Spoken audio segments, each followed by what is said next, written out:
Are collections holding you back and causing you to have bad credit? Well, in today's video, I am going to show you what you need to do if you have collections that are on your credit report, how to deal with them, what to do, how to do it, you name it, I got you.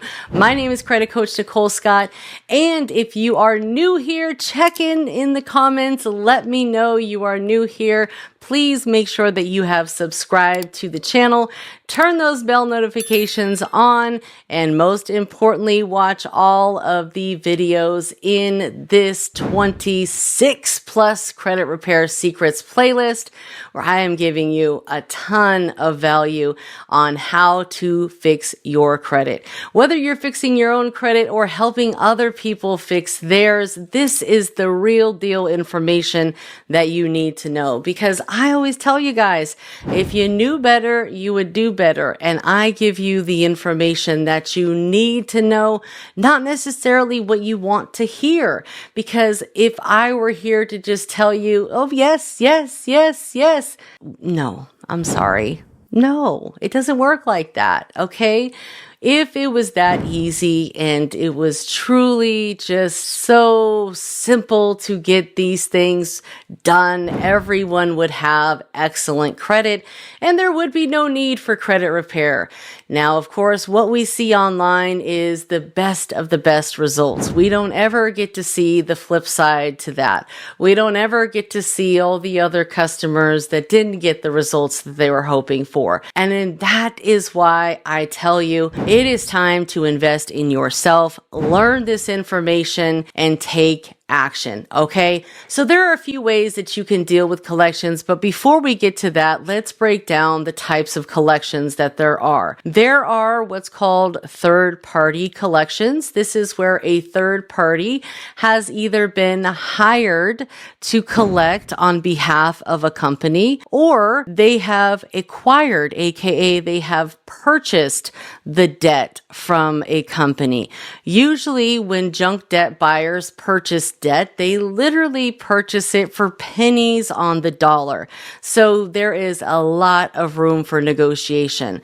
Now, here's the solution to that, right? You have a few different choices, but let's get back to the subject at hand. One more thing I forgot to mention. There are also collections that can be reported from the original creditor. And this is where it can kind of get a little confusing, because what happens is, say, for example, you have a credit card that you didn't pay and now it is a charge off. Now, charged off accounts technically should have a zero balance because they are fully discharged, meaning they discharge the debt, and oftentimes you'll get a 1099 form in the mail to pay taxes on this said forgiven debt, right? Some cases you do, some cases you don't. But in most cases, if you still see that collection being reported from that original card and there's a balance, they have not discharged the debt. So there is still a debt. It's still reporting a balance every single month. All right. So that means that they're still trying to collect on it. And it's still being reported as a derogatory womp, womp, womp every single month on your credit report, dragging your credit score down. We don't need that there. We got to patch up all the holes so we can move up. We can't move up if we've got holes and we've got rocks and problems with our foundation. If the foundation ain't solid, we can't build on it. Okay, period.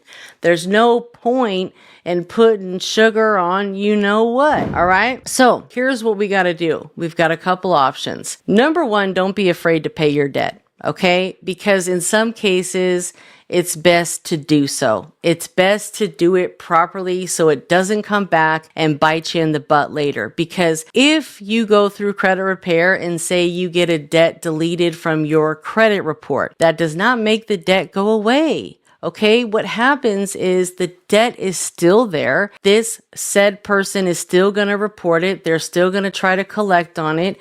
They might sue you. You know, they have a statute of limitations, which we're going to cover in this series, of how long they can sue you for.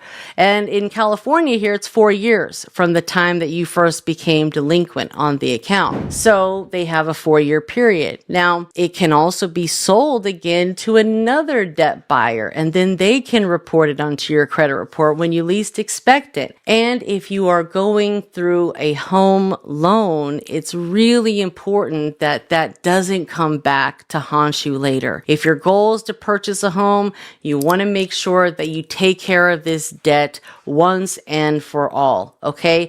And sometimes that means paying it, especially if you're like, hey, it was my debt. I went through a rough time. It is what it is. You can generally resolve and pay for these between 20 and like 60%, okay, of what the debt is. So if you have $1,000 debt that you owe, or $1,000 collections that they're trying to collect on, offer them $200. If the debt company owns the debt, they have a lot more room for negotiation. If they're collecting on behalf of a company for a product or a service, they have less room to negotiate. And a lot of times they have to go back to the person and say, hey, they offered this. Are you willing to do it? Right? And there's no point in trying to make an offer when you can't pay it in full right then and there.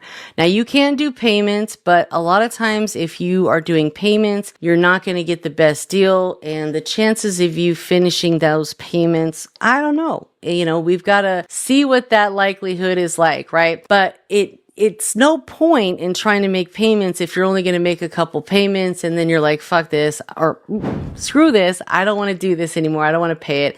I just want to dispute it. I just want it to go away. Well, you restarted the debt time clock because you done made some payments on it. So you've already messed up. You might as well just continue. But you can get a much better deal if you try to just make one payment. Say, hey, I'm offering you $300. It's all that I got, but I'm willing to settle and pay this because I don't agree. You were never able to provide me a breakdown of how you came up with this alleged $1,000 debt that you say that I owe.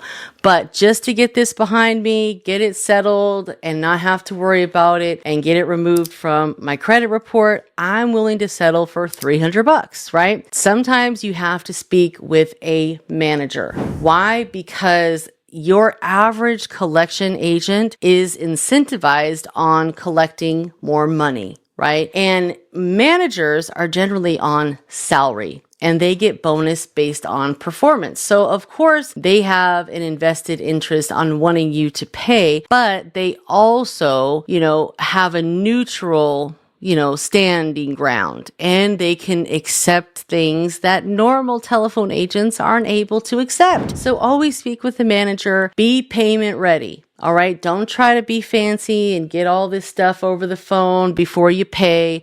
Oh, I want this. I want that. No, it doesn't work like that. Okay. If you're talking to the company, you verified everything, pay the company. All right. If you've already talked to the original creditor and you're like, hey, Verizon, I know that I owe you this much, but it's actually inaccurate because I returned this equipment, and they're like, hey, we don't own the debt, or we can't talk to you about this. You got to talk to ABC Collections because that's who's handling it. Okay, document everything, write everything down, contact ABC Collections, and then try to negotiate with them. Hey, ABC Collections, I returned this. I have proof, or I don't have proof, but whatever the case is, I'm willing to settle for $300. Take it or leave it. Okay. And part of the negotiation, once you pay for a collection, is I also request that this trade line be removed from my credit report once it is paid in full. Once it is paid in full, I just request confirmation that you received the payment and that you have requested the trade line to be deleted from the 3 major credit bureaus.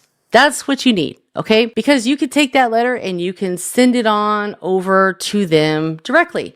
So say, for example, you're going through a mortgage and you're like, I need this collection off like today, right? And I've actually had some clients that have gone through this where they were good, they got their credit pulled like 2 or 3 times, and then on that final pull, a collection came up from a utility company. And funny enough, it was Comcast. And they're like, well, I don't know. And I'm like, look, just pay it and get the letter from Comcast saying that they have agreed to delete the trade line. And then you can give that to the mortgage company and they can do a rapid rescore. That's what you need to do, guys. And sure enough, they did that. They were golden.